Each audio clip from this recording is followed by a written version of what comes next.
Alors bonjour François, donc est-ce que tu pourrais nous présenter le club et les spécificités du club, le modèle économique un peu du groupe CMC? Bonjour, alors le club est une association de loi de 1901.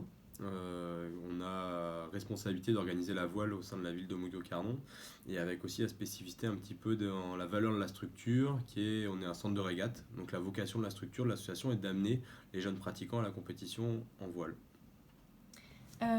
Combien vous avez de moniteurs permanents sur cette structure? Au club, on est trois permanents sur l'année, donc employés en CDI sur 12 mois. Et après, on a deux personnes qui viennent compléter l'équipe sur une période de 8 mois. Et l'été, avec des vacataires et des moniteurs, on est entre 7 et 13 personnes en fonction de l'activité. D'accord, et au niveau du fonctionnement des subventions du club, Alors nous, le club a la volonté d'être le plus autonome possible. Donc 80% de nos ressources viennent de ressources propres, donc de fonctionnement qu'on fait sur l'école de voile l'été et qu'on réattribue notamment dans le domaine sportif après sur le reste de l'année. Et après donc les 20% qui restent avec des subventions municipales, notamment sur tout l'aspect fonctionnement matériel pour la mairie.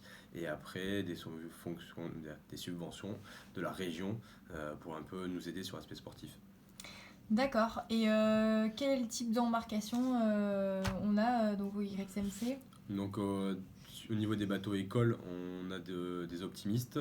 Après, on a un dériveur double qui est laser fusion pour les 11-15 ans. Bateau école après en petit catamaran le Funboat et après des Dart 16. Plus on rajoute une vingtaine de planches à voile pour différents niveaux. Et après on retrouve les supports de compétition là, qui sont par contre qui sont aux adhérents. Donc Big de 93, 420 et quelques lasers, classe A et ainsi de suite. Et du coup ça nous fait combien de membres dans ce club? On est environ 300 licenciés.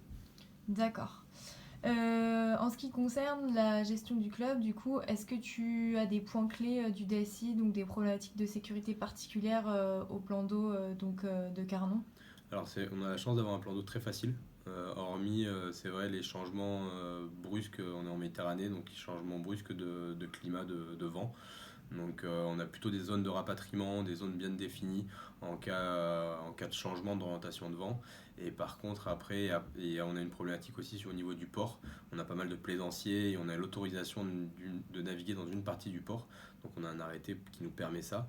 Donc c'est la seule spécificité sur laquelle on doit faire attention, c'est la navigation encadrée dans le port. Et après, bah, voilà, les changements climatiques avec des zones de repli. D'accord.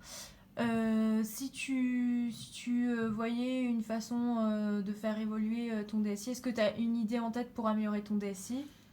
On est en train de travailler un petit peu sur tout l'aspect communication et regroupement, notamment en cas d'évolution ou en tout cas de météo qui annonce des changements. Donc on essaye de réfléchir là-dessus, sur vraiment définir des zones avec soit des bouées, soit des endroits de repli pour venir s'accrocher. Mais après sinon on n'a pas trop de problématiques chez nous. Ok, merci François. Avec plaisir.